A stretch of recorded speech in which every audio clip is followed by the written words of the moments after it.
Hello students, welcome back to MS Chauhan video solution series. Today we are going to start level 2 of alkyl halide substitution reaction chapter, and in this video we discuss question 1 to question 5. Let's start. Question 1 हमारे पास दिया गया है statement 1 and statement 2. Statement 1 हमारे पास nucleophilicity order in polar protic solvent. Polar protic solvents क्या होते हैं? जैसे वाटर, अल्कोहल, ये सब पोलर प्रोटिक सॉल्वेंट है जो हाइड्रोजन फर्निश करते हैं या हाइड्रोजन बॉन्डिंग बनाते हैं. तो उसमें न्यूक्लियोफिलिसिटी का ऑर्डर ये होगा. तो अपने को चेक करना है. तो हमारे पास में क्या होता है कि जैसे ही आप किसी भी इस तरह के अनायंस है, जैसे F- है हमारे पास, तो जैसे आप इसको पोलर प्रोटिक सॉल्वेंट में आयन को डिसॉल्व करेंगे या पोलर प्रोटिक सॉल्वेंट में इसको रखेंगे तो यहाँ पर हाइड्रेशन हो जाता है. हाइड्रेशन हो जाता है तो हमारे पास यदि स्मॉल साइज इलेक्ट्रॉन होने की वजह से और उसके बाद नेगेटिव चार्ज होने की वजह से इसकी इलेक्ट्रॉन डेंसिटी ज़्यादा है इस पर, तो यहाँ पर हाइड्रेशन ज़्यादा होता है. यहाँ पर हाइड्रेशन ज़्यादा हो रहा है तो मोर हाइड्रेशन हो रहा है, मोर हाइड्रेशन.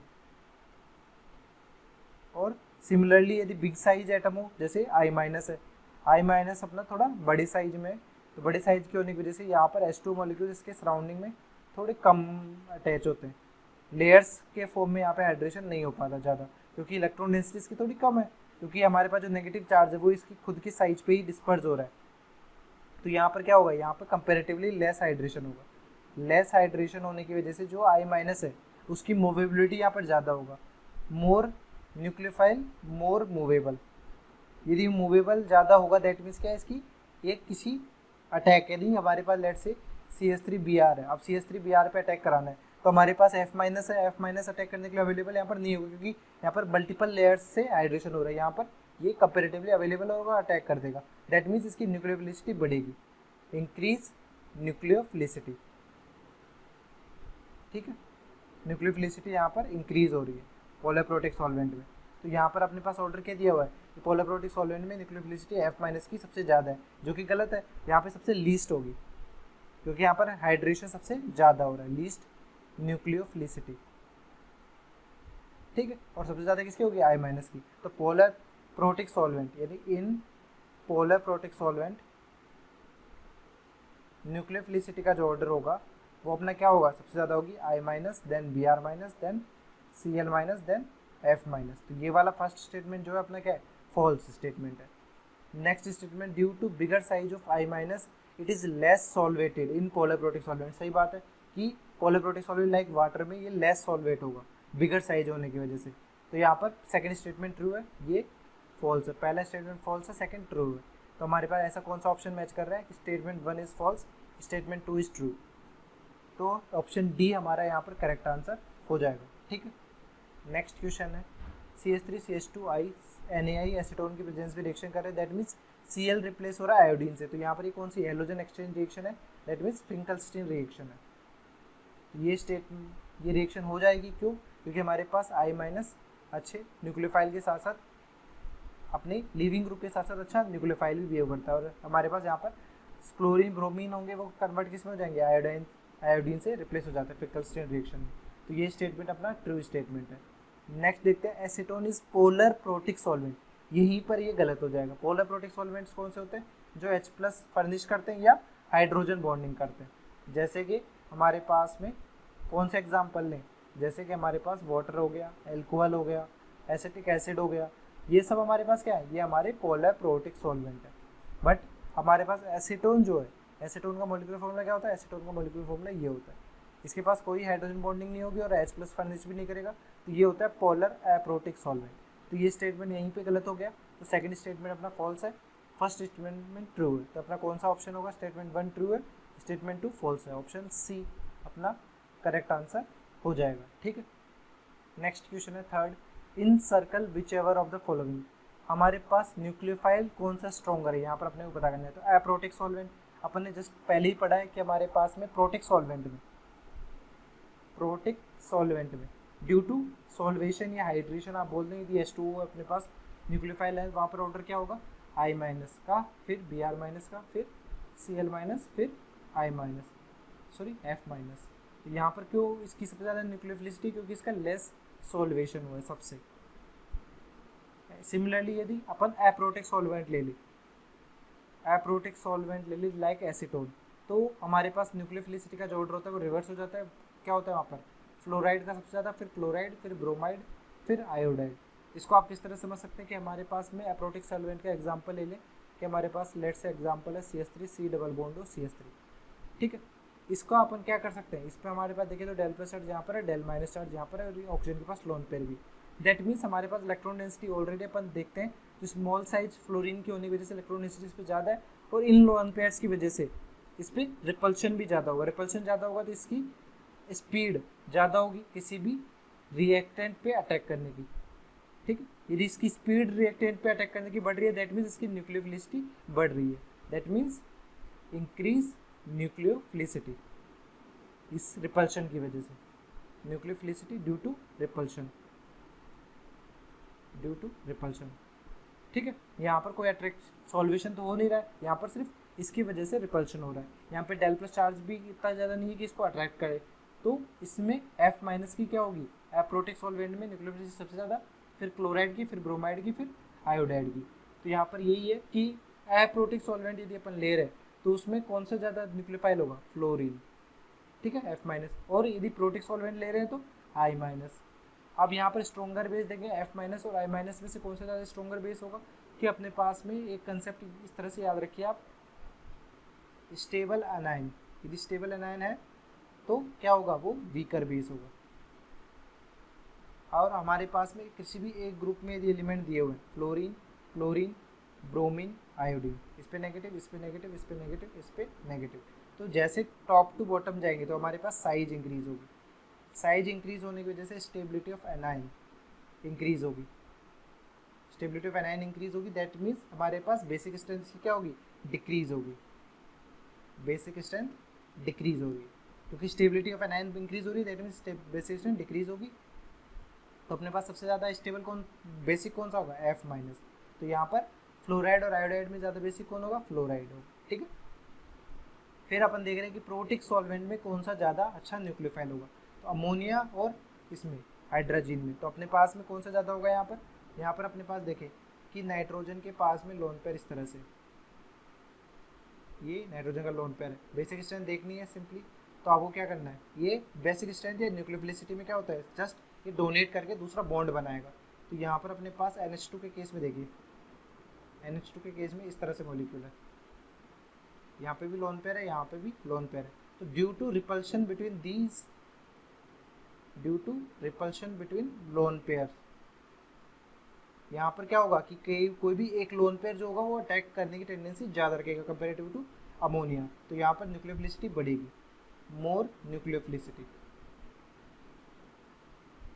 तो यहाँ पर यदि हाइड्रोजन और अमोनिया में कंपैरिजन करें तो न्यूक्लियोफिलिसिटी किसकी ज़्यादा होगी, यहाँ पर न्यूक्लियोफिलिसिटी ज़्यादा होगी इसकी, ठीक है, due to repulsion between lone pairs. Next देखते हैं कि अपने पास बेटर लिविंग ग्रुप कौन सा है। तो अपना जो स्टेबल एनायन होगा और वीकर बेस होगा वही अपना गुड लिविंग ग्रुप भी होगा। तो अपने पास यहाँ पर देखिए CH3 C double bond O minus है, CH3 C double bond O minus, ठीक है। और दूसरा अपने पास एनायन कौन सा दिया हुआ है, ये हमारा सल्फोनिक एसिड से बना हुआ एनायन है, ठीक है। तो यहाँ पर आप रेजोनेंस स्ट्रक्चर बनाएंगे तो यहाँ पे 3 इक्वल रेजोनेटिंग स्ट्रक्चर्स बनेंगे, और यहाँ पर कितने बनेंगे, यहाँ पर 2 इक्वल रेजोनेटिंग स्ट्रक्चर बनेंगे। That means stability of anion में किसकी ज़्यादा स्टेबिलिटी होगी, इसकी ज़्यादा स्टेबिलिटी होगी, तो ये ज़्यादा स्टेबल है। दैट मीन्स हमारे पास बेटर लिविंग ग्रुप है, बेटर लिविंग ग्रुप है। तो यहाँ पर बेटर लिविंग ग्रुप इन दोनों में से कौन सा है, बेटर लिविंग ग्रुप यहाँ पर ये सल्फेट वाला, ठीक है। मिथाइल सल्फोनिक एसिड से मिथाइल सल्फोनेट हो जाएगा। तो ये इस तरह से हमने मार्क कर लिया जो भी हमारे पास यहाँ पर प्रॉपर्टीज दी हुई थी, ठीक। नेक्स्ट है 4th question, in circle whichever of the following. हमें देखिए SN2 रिएक्शन का पता करना है। तो SN2 रेट जो होती है, SN2 रेट वो किसमें ज़्यादा होगी, सबसे ज़्यादा होगी प्राइमरी अल्काइल में, देन सेकेंडरी अल्काइल में, देन टर्सरी अल्काइल में। ऐसा क्यों, क्योंकि प्राइमरी अल्काइल में सबसे लेस स्टेरिक हिंड्रेंस होगा, लेस स्टेरिक हिंड्रेंस, ठीक है। लेस स्टेरिक हिंड्रेंस होने की वजह से SN2 रेट सबसे ज़्यादा होगी। तो यहाँ पर अपन ऑप्शन देखें तो ये कौन सा एलाइड है, ये प्राइमरी एलाइड है, ये सेकेंडरी एलाइड है, इसलिए SN2 रेट अपना प्राइमरी एलाइड में ज़्यादा होगी। नेक्स्ट है SN1 रिएक्शन किसमें फास्टर होगी। तो SN1 रेट जो होती है वो किस पे डिपेंड करेगी, डायरेक्टली प्रोपोर्शनल होती है स्टेबिलिटी ऑफ कार्बोकैटायन पे, स्टेबिलिटी ऑफ कार्बोकेटाइन पे। तो हमारे पास यहाँ पर देखिए ये प्राइमरी है और ये सेकेंडरी है। तो प्राइमरी कार्बोकेटाइन एक बना दिया आपने CH3 प्लस, और दूसरा कार्बोकेटाइन कौन सा बना दिया, अपना दूसरा कार्बोकेटाइन ये बन जाएगा Br को हटा के। ये प्राइमरी और सेकेंडरी। स्टेबिलिटी किसकी ज़्यादा होगी, इसकी ज़्यादा होगी, क्योंकि यहाँ पर 2 प्लस आई ग्रुप जुड़े हुए हैं जो कि कार्बोकेटाइन की स्टेबिलिटी को बढ़ा रहे हैं। दैट मीन्स हमारे पास यहाँ पर SN1 रेट किसकी ज़्यादा होगी, इस कंपाउंड की ज़्यादा होगी जो कि सेकेंडरी हैलाइड है। नेक्स्ट सी ऑप्शन देखते हैं, undergoes an E2 reaction to give Z12 diphenyl propene.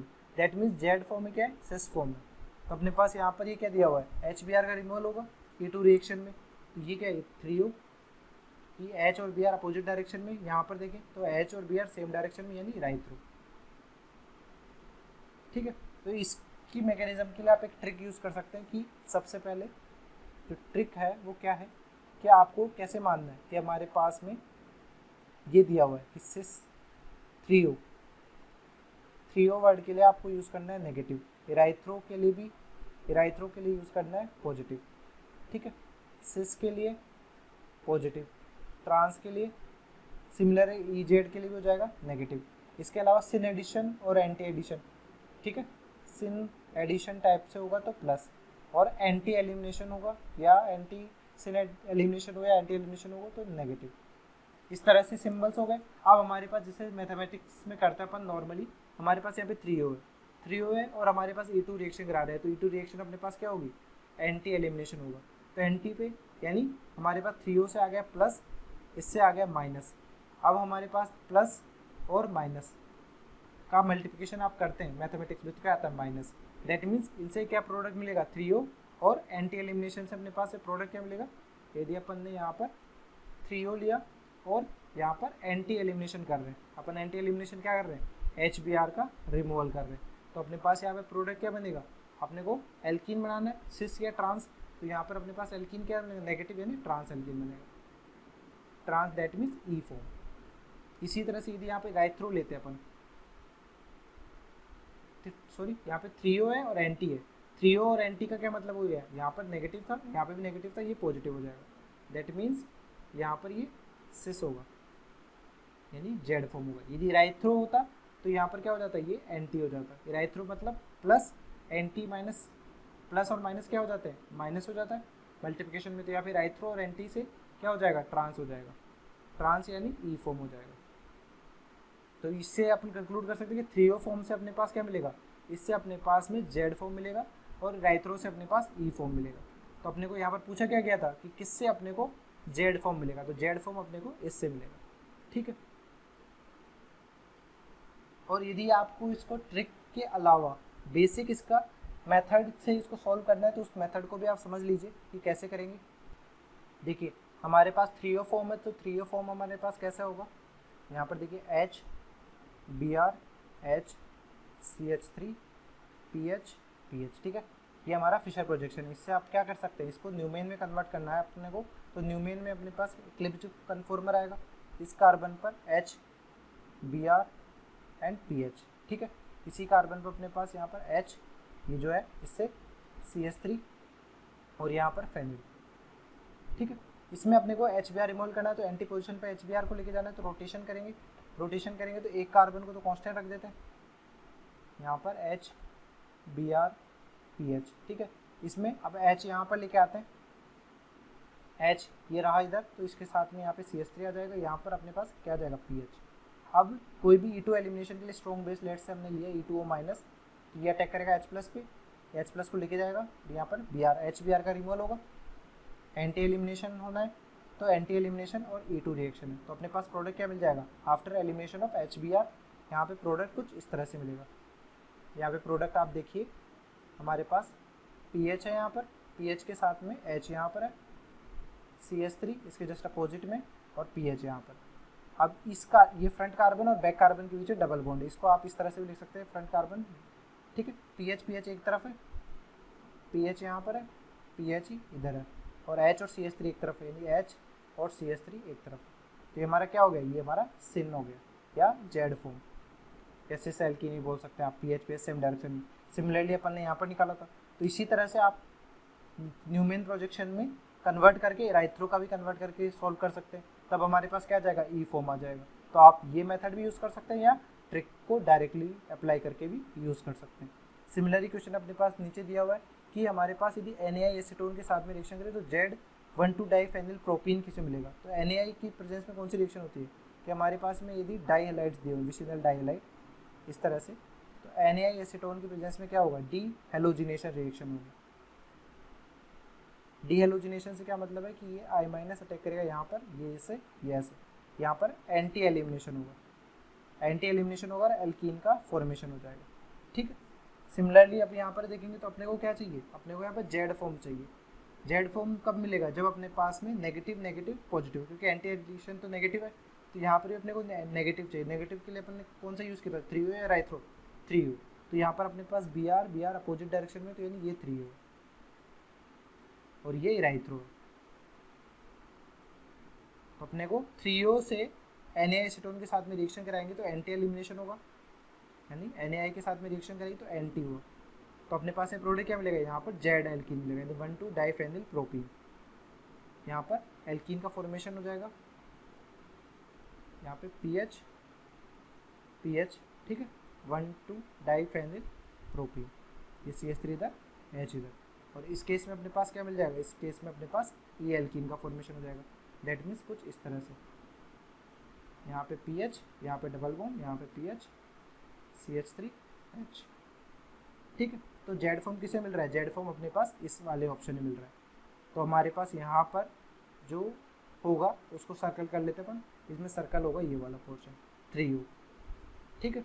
Next है अपने पास कि SN1 रिएक्शन मोर रैपिडली कौन जाएगा, स्टेबिलिटी ऑफ कार्बोकेटाइन के बेसिस पे।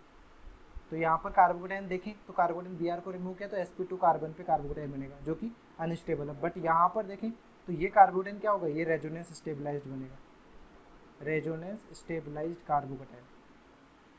यहाँ पर ये अनस्टेबल है क्योंकि sp2 कार्बन पर कार्बोकेटाइन लीस्ट स्टेबल होगा। या आप इस तरह समझ सकते हैं कि हमारे पास ब्रोमीन का जो लोन पेयर है वो इसके साथ रेजोनेंस में भी जा रहा है, तो हमारे पास इस बॉन्ड में पार्शियल डबल बॉन्ड करेक्टर है। पार्शियल डबल बॉन्ड करेक्टर वाला बॉन्ड स्ट्रॉन्ग बॉन्ड होता है, तो हमारे पास मोर एनर्जी रिक्वायर्ड होगी for break this bond, more energy required to break. तो हमारे पास ये अनस्टेबल हो जाएगा, एनर्जी ज़्यादा होगी सिस्टम की तो स्टेबिलिटी डिक्रीज होगी, इसलिए हमारा ये मॉलिक्यूल जो है वो अनस्टेबल होगा। SN1 रिएक्शन रेट के लिए SN1 रिएक्शन रेट यहाँ पर थोड़ी कम होगी, तो SN1 रिएक्शन रेट कहाँ पे ज़्यादा होगी, इस वाले मॉलिक्यूल में ज़्यादा होगी, क्योंकि इससे जो बनने वाला कार्बोकेटाइन है वो रेजोनेंस स्टेबलाइज्ड कार्बोकेटाइन है। ठीक है। तो एक बार देख लेते हैं फिर से कि हमारे पास पहला क्वेश्चन क्या था, SN2 रिएक्शन देखनी थी, तो SN2 में प्राइमरी हैलाइड की SN2 रिएक्शन ज़्यादा होती है, इसलिए इसकी ज़्यादा होगी प्राइमरी हैलाइड की। नेक्स्ट था SN1, तो SN1 में कार्बोकेटाइन स्टेबिलिटी देखते हैं तो कार्बोकेटाइन ये वाला ज़्यादा स्टेबल होगा।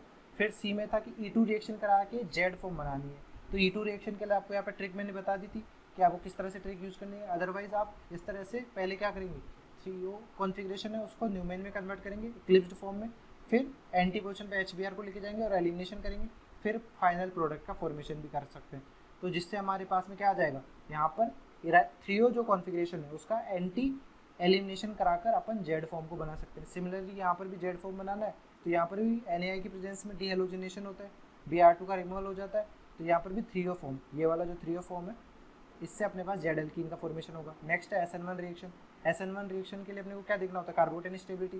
तो यहाँ पर तो अपने carbocation positive double sp2 hybridise carbon पे आ रहा है और यहाँ पर sp3 हाइब्रिडाइज पे हट रहा है और यहाँ पर इसके साथ रेजोनेंस में भी जा रहा है, तो रेजोनेंस स्टेबलाइज्ड कार्बोकेटाइन ये वाला है, इसलिए हमारे पास SN1 रिएक्शन रेट इसकी ज़्यादा होगी। ठीक है।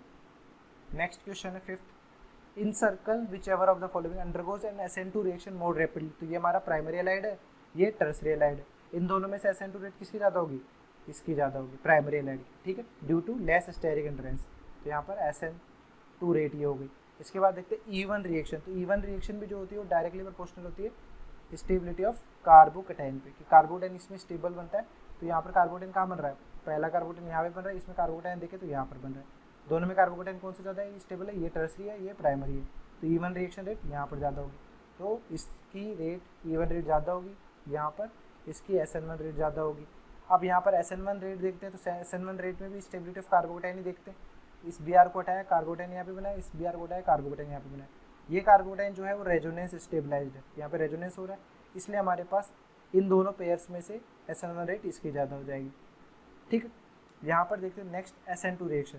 तो SN2 रिएक्शन अपने पास इस मॉलिक्यूल की होगी, इस मॉलिक्यूल की होगी, अपने पास इस मॉलिक्यूल की SN2 रेट ज़्यादा होगी। क्यों? क्योंकि ये जो हैलाइड जिस पे जुड़ा हुआ है वो क्या है, ब्रिज हेड कार्बन, और ब्रिज हेड कार्बन कभी भी अपना sp2 हाइब्रिडाइज नहीं हो सकता, can't be sp2 hybridised sp2 according to Bent's rule.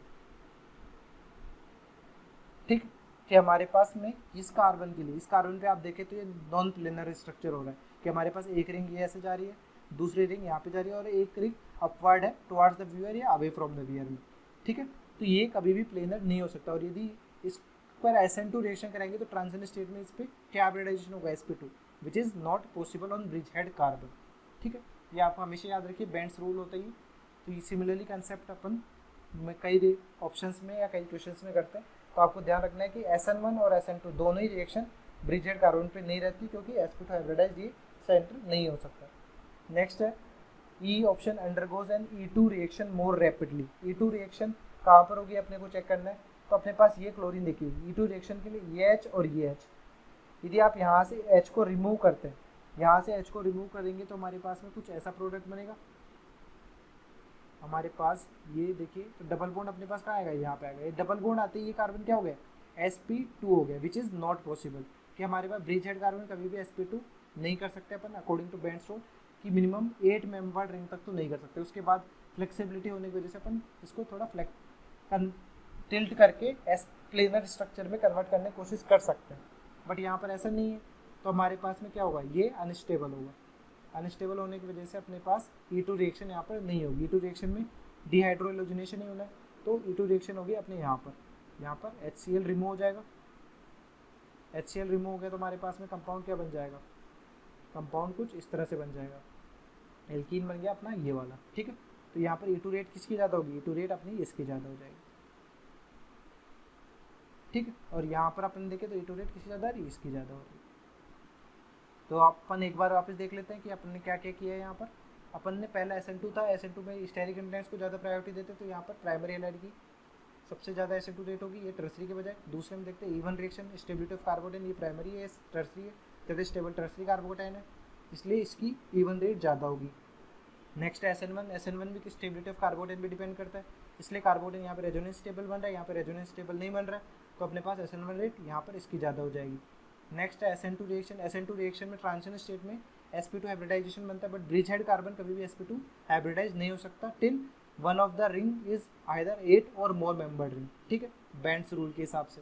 तो अपने पास यहाँ पर इस पे SN1 और SN2 रिएक्शन नहीं होगी, यानी इस कार्बन पे no SN1 either and no SN2 bridge head carbon है। तो यहाँ पर ब्रिज हेड कार्बन यानी जो SN2 रेट है वो इस मॉलिक्यूल में होगी। नेक्स्ट सिमिलरली अपन E2 रिएक्शन देंगे तो यहाँ पर HCl रिमूव होगा। HCl आइदर इस कार्बन से हाइड्रोजन निकलेगा या इस कार्बन से, दोनों ही केस में दोनों क्या है, ब्रिज हेड कार्बन है, दोनों ब्रिज हेड कार्बन है। तो अपने पास डबल बॉन्ड आते क्या हो जाएंगे, sp2 हाइब्रिडाइज, जो कि अपन नहीं बना सकते कि ब्रिज हेड कार्बन कभी भी sp2 हाइब्रिडाइज अपन नहीं कर सकते, इसलिए ये हाईली अनस्टेबल स्ट्रक्चर होगा, इसलिए E2 रेट यहाँ पर नहीं होगी। तो E2 रेट अपने पास सेकेंड वाले में होगी। तो इस तरह से हमने आज 1 to 5 लेवल 1 के क्वेश्चंस डिस्कस कर लिए। Thanks for watching. Hopefully this video solution series helped you out to clear your doubts. Give this video a thumbs up if it is useful for you. If you are new to this channel, make sure to click the subscribe button and bell notification icon so you don't miss latest videos from our video solution series and education related stuff from GM Academy.